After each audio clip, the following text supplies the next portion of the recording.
Well, hello, everyone. Good afternoon, good morning, wherever you might be. Could even be good evening. I've learned that it's very easy to have a global audience when we do these types of things.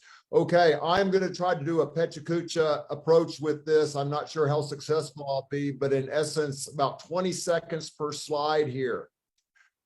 Thanks for having me as part of the event. I'm looking very much forward to it. Now, normally this is a 2-day workshop. But what we're going to do in the half-day workshop is give you the highlights from 3 key areas of the 2-day version. And I look at this as much as a chance for us to start building relationships, make connections, and stay in connection after the event and build out from there. That's the way I look at this and the way that I see it. And so what we want to focus on in this half-day event in Louisville in February next year is we're going to look at why do people make mistakes. We're going to look at what some of the best practices out there are for preventing errors. And in particular, we're going to look at cognitive ergonomics and what do we do when people are doing non-routine cognitive work and what can we do to help reduce the errors associated with that type of work. Because 3 to 5 years from now, that's going to be the prevailing type of work for people in information or knowledge type jobs. And what we fail to understand about humans is that you just can't ask them to be error-free and get to 0 and stay there. That the cognitive element is too hard to manage. There's too many variables in play.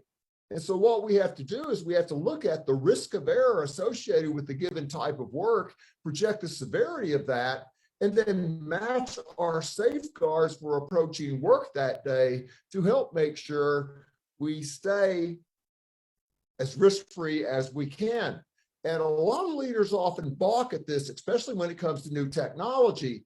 And the biggest concern is too few organizations actually track errors. I can remember a time where I was working with the ICU pharmacy group, and I was commenting on how well they were performing relative to med errors coming out of their pharmacy. And they said, well, actually, we just got started with that, and I'll feel good when that line starts going up because we weren't capturing our errors before. And that's not just a pharmacy problem or a healthcare problem. That tends to be an organizational problem. So I'm going to give you some ways to go about that as well. So we're going to look at why do folks make mistakes? What are some great strategies for going at error prevention, not just correction, but prevention. And the biggest challenge here is people try to attain very high error-free rates, 98%, 99%, with very weak safeguards or very weak fixes, such as the things on the bottom of the list here. And where we as industrial and system engineers can come in and help out is in that middle area, that middle zone. Most people haven't read Don Norman's Design of Everyday Things book. Most people don't even know what human factors are. Color coding might even be a mystery to people. And that is where we can do things to help reduce the likelihood for errors in the workplace. But before we can do that, we have to understand. And when we want to understand human error in the 21st century, we have to look at cognitive ergonomics. Because the best intentioned individual comes to work with potential dehydration issues, diet issues, sleep issues, stress issues. It could be prescription or non-prescription substances issues. It all depends on where you live, but all those things can compromise cognitive performance. And as leaders, we can maybe help people manage those things away from work, but we can't legislate how they're worked with. So how can we design the tools and the workflows and the approaches that we use at work to help enable people to perform well cognitively? How can we reduce the cognitive load that we place on people? Believe it or not, no one measured its cognitive load from a quantitative perspective in a widespread fashion. It's almost all surveys. And so most organizations don't realize when they're up in the ante in terms of pressure on their folks, but it happens.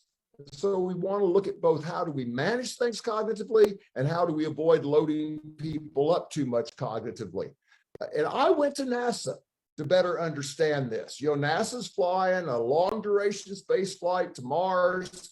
They want to make sure those folks don't make mistakes in that capsule when they're up there that long. We've never done that before. We have no idea what's going to happen to folks physiologically, mentally, cognitively.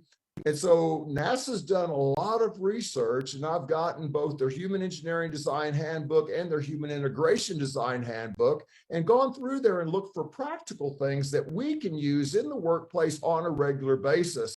And I'm going to share this with people using an example from a lady at Kansas State where she looked at how they could reduce CAUTI infections by looking at those error-producing conditions almost from a failure mode effect analysis perspective. The one thing I share with people is a tool of mine where we look at risk level versus quality of our safeguards or our protective elements, and do they match? Because the other mistake we make with people is we assume every day is the same. I work with a lot of folks who do work outdoors, and they rarely work in the same location more than once a year. And the weather never stays the same even from day to day. And so they are more challenged from an error prevention perspective than someone that works indoors in the same place all the time. It'd be like emergency versus maybe working on a floor where we don't have as acute patients. It's different. And so we have to recognize that difference, recognize the cognitive load is different, recognize the pressures are different, and say, what can we do, especially with today's technology, to help people out? And I'm not going to dwell on the measurement piece too much here, but the point is how can we use today's emerging technology to get a better handle on what our error rates are? Because we can't start to improve our tools for preventing errors. And this is just one example assessment from the workbook that comes with the workshop until we understand why people make errors. So we're going to look at it from both perspectives. The other thing we want to do is practice writing corrective actions. There will be the mechanical or structural side, but that's secondary to the focus of the fix itself. And in particular, how is the preventive action maybe have a different focus than a corrective action? And are there things we can do to bring them closer together, and not by bringing down the preventive action, by upping the ante or upping the impact of our corrective actions? And so we'll look at why fixes fail. We'll look at the power of effective fixes. But most importantly, what I want people to do is think about their biggest problems that they have, what their 5 main headaches, their 3 main headaches are that they deal with in class. And then think about what are some of the things that may actually be causing people to make higher error rates than we desire. You know, we may not know what the numbers are, but let's start to think about the work environment. Let's start to think about the work instructions we provide people with. Let's think about the training we're able to provide, or the level of teamwork that we have. And most importantly, our ability to define, communicate, and reinforce expectations. You know, I found through research and experience and interface with many, many customers that these are the areas where we have challenges.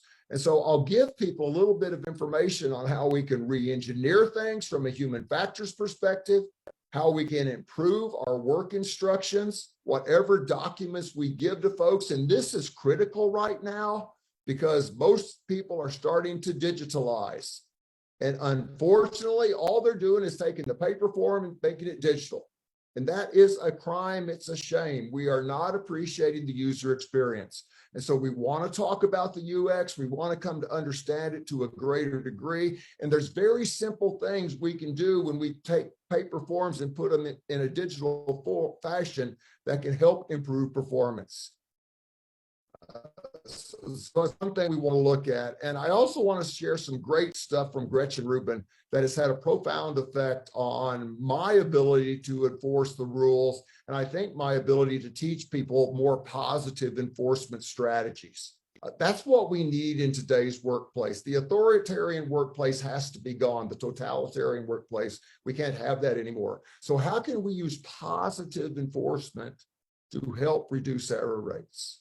Are there things we can do? And I've learned some things from Gretchen Rubin that I think will help us out in those areas. The other thing is almost all groups huddle in some form or fashion, but are we getting the most out of our huddles? Are there best practices we can use, especially now that we're starting to digitalize, that would accelerate the impact, the positive effect of our huddles that we have each day?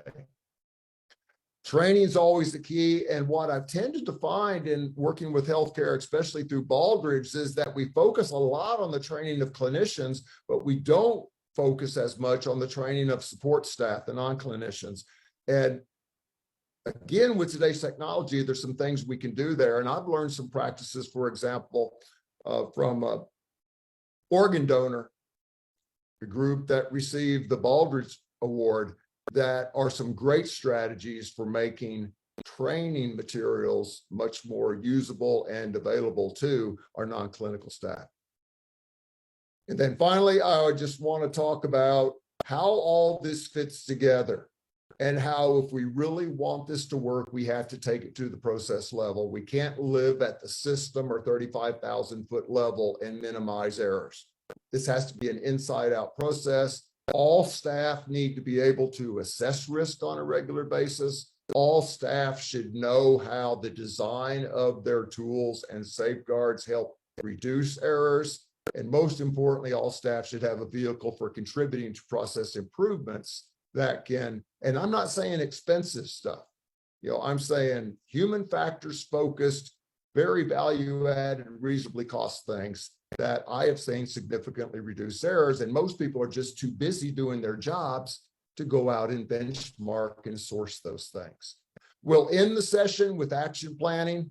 I do hope that people in the course find 5 to 10 very tangible, specific changes they can make to address the 3 to 5 errors that I asked them to identify at the start of class. We'll use 3 different exercises to attack these different sections as we go through the presentation. But most importantly, I want to make a connection with folks so that we can continue to communicate after the event, because as a patient, I want to see healthcare systems improve significantly.